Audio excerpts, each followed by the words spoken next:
is she doing? Her pangs show no sign of abating. She will be giving birth very soon. Strange, huh? Not the slightest breeze. Not one leaf rustles.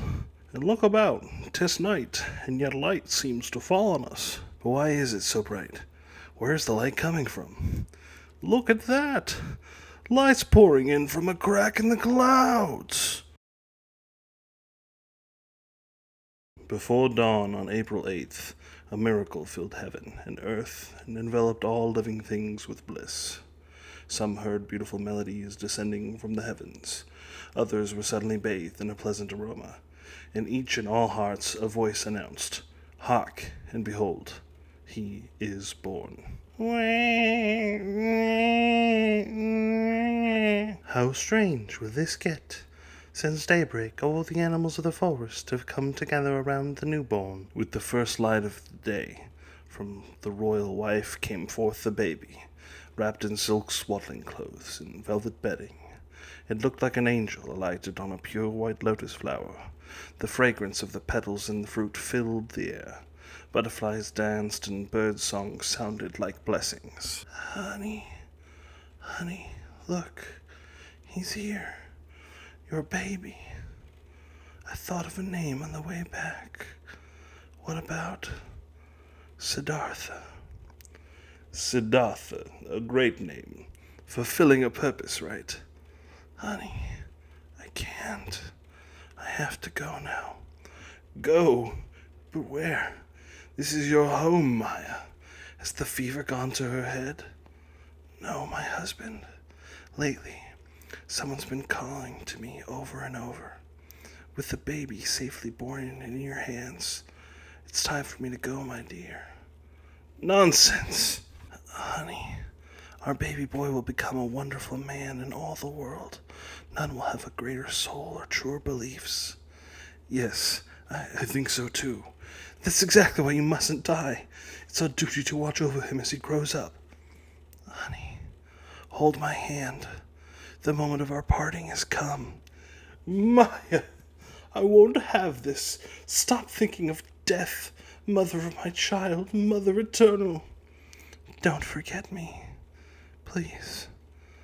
I love you, dear. She has passed.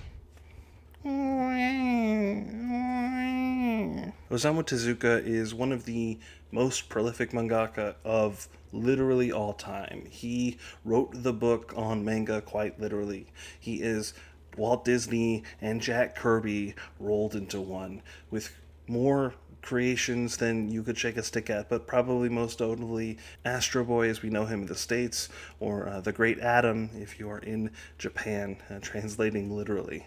But Tezuka's masterwork, in his own words, his attempt at making a magnum opus, was not Astro Boy, was not Blackjack, but was his semi-biography of Buddha, of Siddhartha, the legendary founder of Buddhism.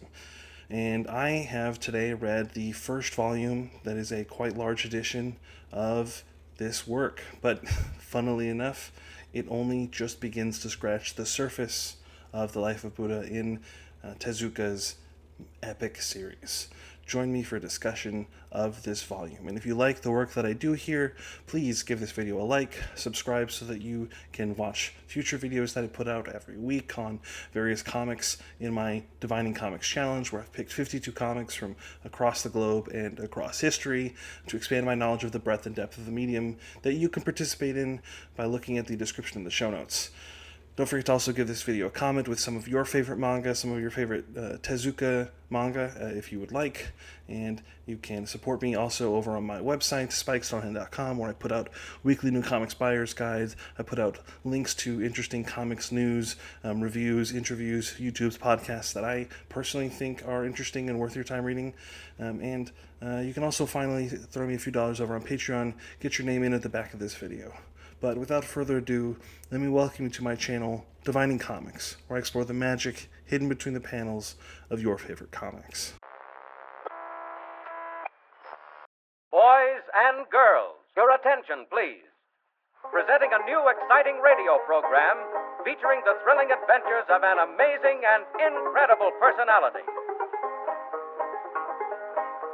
So, a fun thing about this volume is that it is the first of 9 that are pretty substantially sized here of Tezuka's attempt to give a semi biography of Buddha. I don't know how historically accurate or religiously accurate Buddhists would find this, how much he is adding his own flavor and spin to things, remixing, reappropriating, as is typical of any story retelling, right?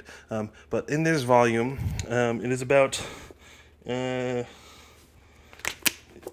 here when you actually get to Siddhartha, the person who would then go on to become Buddha. You get onto his birth only at that point in this long volume. He is a newborn baby, 280 pages into this, and there's only 8 more volumes to go before you actually get to see his life, his teachings, his journeys. It's a very interesting choice that Tezuka has made here.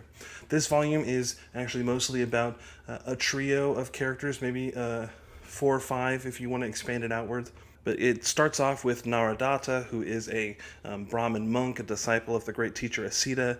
This volume begins with an exploration of the caste system in India at the time, which it ties into Tezuka's ongoing themes of justice, of equality, of a dislike of inequality. He, while has unfortunate depictions of things like African cultures today, there's definitely a egalitarian streak running through Tezuka's work, and early anti-racism that while we can critique it for maybe not going far enough today, was at its heart, I think, a very good and positive thing. And I think that comes through in his critique of the caste system here, that I assume will then carry on and continue out through the character of Buddha, of Siddhartha, as he grows older. But it begins here with these Brahmin monks that are looking for the kind of prophesied great one who is soon to be born. So this monk goes and journeys forth. He runs into Chopra and his mother. These are of the slave caste, and they are mistreated brutally and not taken care of, but they resent those that are mistreating them above them within the caste hierarchy, as is fitting. And finally, they run into Tatra, who is of the pariah caste, which is even lower than the slave caste, but so low that they almost exist outside of it. There's an interesting thing here where the lowest rung of society is ironically maybe the most free. They're able to live kind of a outlaw life, and they are rude and disgusting and pee where they want to and run around naked, and there's no rules governing them because they're so far outcast from society. So there's an interesting theme here where that kind of reverses the normal order of things, that the lowest are in fact the most free, and everyone else in society is constrained by rules and regulations and jockeying for position, even in the highest rung of society, as we will soon see. But Chopra and his mother encounter Tatra, who has this unique ability where he can extend his consciousness into various animals, and that comes into play and at a few different plot points within this volume.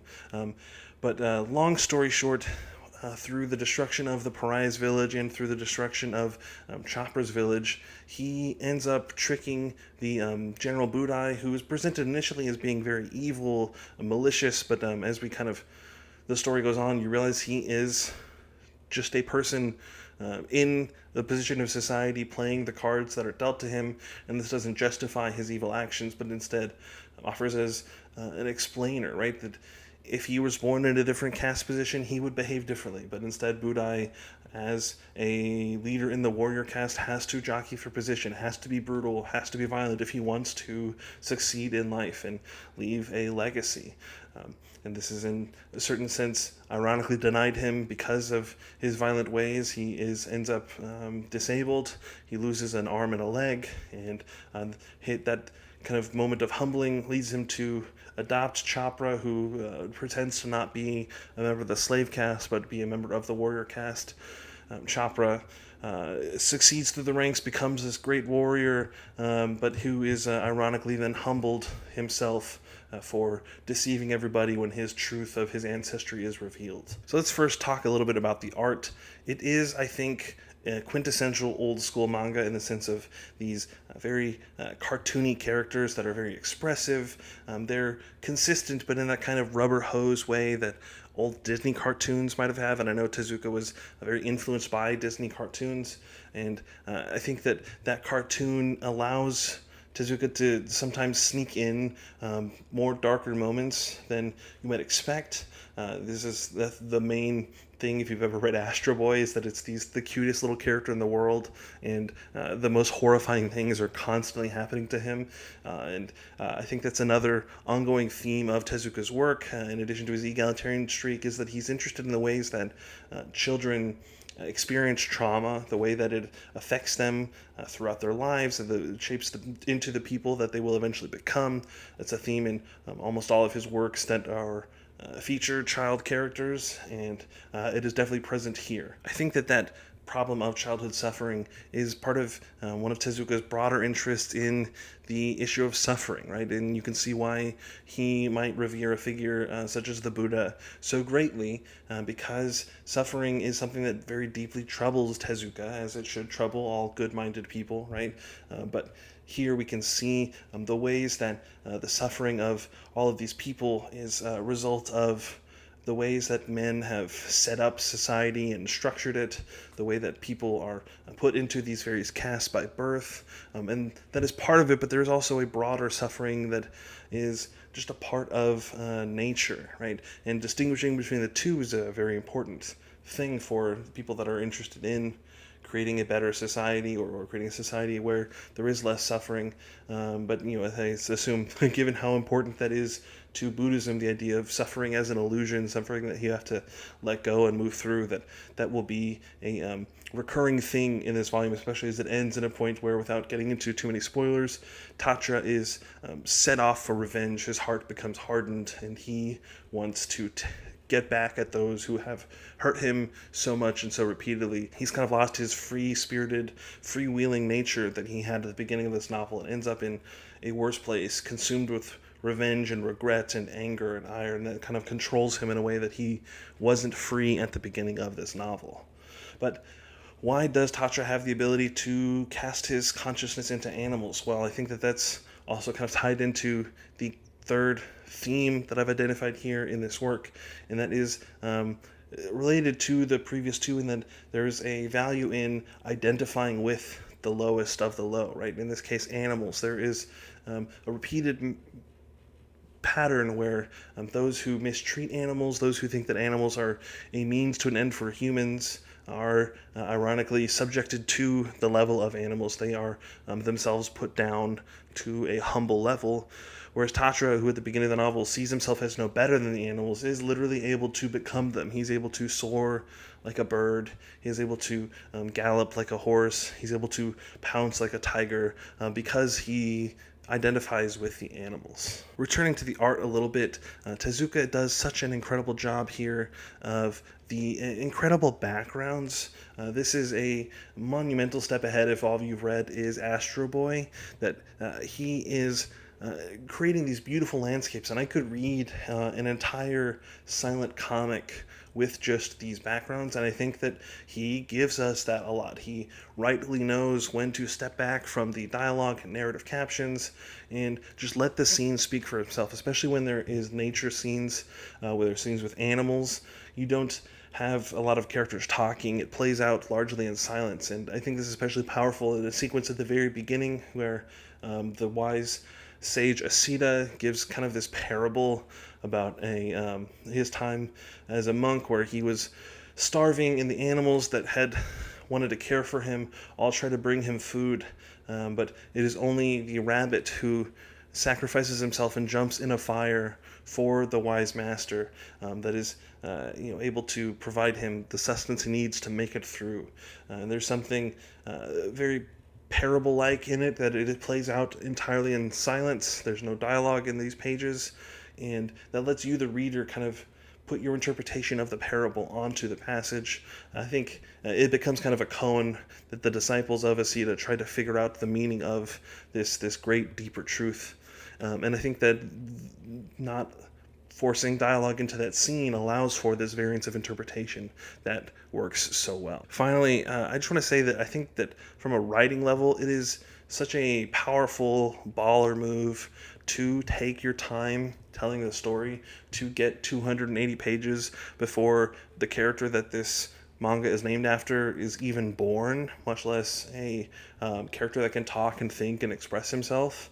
I think that that creates this epic grandeur to the narrative that we're so far into the story just to set up the preamble to his life that I think really works for me. And maybe if you were reading this as it came out serialized, you'd be a little frustrated, like, hey, when do we actually get to Buddha and his life? I read this because I'm interested in Buddhism. But for me, this feels like something on a scale that's hard to even convey and imagine of how big the story is, and beginning so far beyond the immediate context of the things that make the life of the Buddha Siddhartha so interesting. So I really respect it. Your mileage may vary, but I loved it. So moving things up, who would I recommend this for? If you're somebody that is interested in Indian culture, broadly speaking, if you're interested in Buddhism and Hinduism, I think there's a lot here to chew on, a lot that is interesting. Obviously, if you want to learn more about Tezuka, one of the all-time greats of manga, this would be a great volume to get into. He considered this his magnum opus, I believe, and so there's definitely a lot here that is worth your time. And would I continue reading this? Yes, absolutely. I'm very intrigued by this story. It's told so well, even as it is meandering and into these side plots. And it's told very funnily at times, even though can be a serious matter. Tezuka will throw little gags where he'll draw himself into a panel and say, forgive me my indulgence. He has a way of telling the story that is able to switch tones very well between the serious moments, between the funny, lighthearted moments, but make the action moments seem big and cool and engaging, and make the tragic moments feel terrible and sad and down. He's just a master of storytelling, and I think that comes from his compulsive nature of telling manga nonstop his whole life, basically. So I would definitely continue reading this, and I suggest if you like this kind of story that you should check it out too. Thanks again for watching this video. Don't forget to like and subscribe, leave a comment about your favorite Tezuka manga, and keep reading comics. And until next time, never let the magic of comics die. Old Enoch, he lived to be 365 when the Lord came and took him back to heaven alive. I saw the light from heaven shining all around. I saw the light come shining. I saw that light come down.